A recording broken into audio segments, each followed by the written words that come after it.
Hi, I'm Kristen Tordella-Williams, and I helped plan and implement the Midtown Sculpture Walk as part of my job at Millsaps College as an associate professor of art, as part of my love for sculpture as an artist and sculptor, and as well as being the vice president of the Mid-South Sculpture Alliance. So the Midtown Sculpture Walk was made in partnership with all these different communities, including the Mid-South Sculpture Alliance, and we're here because of Midtown Partners. All of the pieces are installed on Midtown Partners property because they're the ones who are ensuring this work. But basically, through this network of sculptors, we were able to get 6 contemporary artworks installed in Midtown for 18 months, and hopefully at the end of the 18 months we'll be able to install 6 new pieces for everybody to enjoy. It's free to the public, it's free to the neighborhood, it's free to Jackson.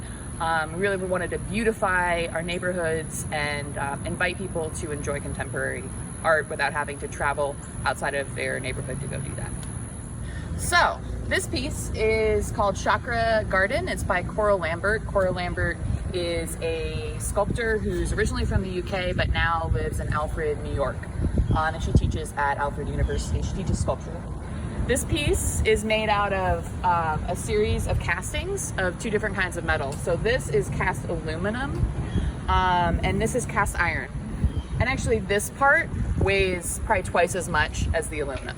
So that just goes to show you the density of metal and how it can change just that easily. This was a lot harder to lift. It took about 3 people to move around, 3 or 4 people, and this piece took maybe 1 or 2 people to move around. You can see that it's welded to the base of the steel plate to keep it secure, and that's one big consideration when it comes to public artworks. When you're making them, you want to make sure that they'll be sturdy through hurricane weather that we have in Mississippi, through our big winds, through, hopefully we won't see any tornadoes this year, but you have to keep all of that in consideration when you're constructing an artwork for public viewing. Coral is really interested in the sky and constellations and planets, and you can see that in the circular kind of spheres that she stacked here. There's also, it's titled Chakra Garden, which can be tied to the idea of the different chakras that run through our bodies, according to, I'm not going to say what faith because I don't know.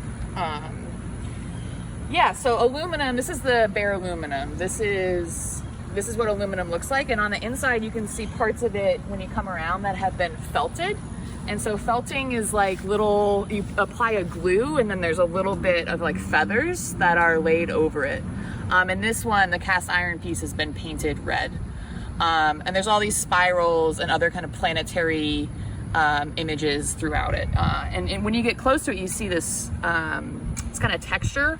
All of this was made once to make the positive of the mold. It was made in some other material, likely a combination of maybe foam or plywood or even sometimes like spray foam that's been carved and sculpted, and then that gets cast using mold making and like a furnace to get that metal really, really hot that gets poured into that negative space in the mold. And then it's broken out of the mold. All of the mold making material is cleaned off of it. They were attached together, and then this piece was actually shipped to Mississippi because of the coronavirus pandemic. Coral was not actually able to come and install it when we were putting these up right in the middle of March.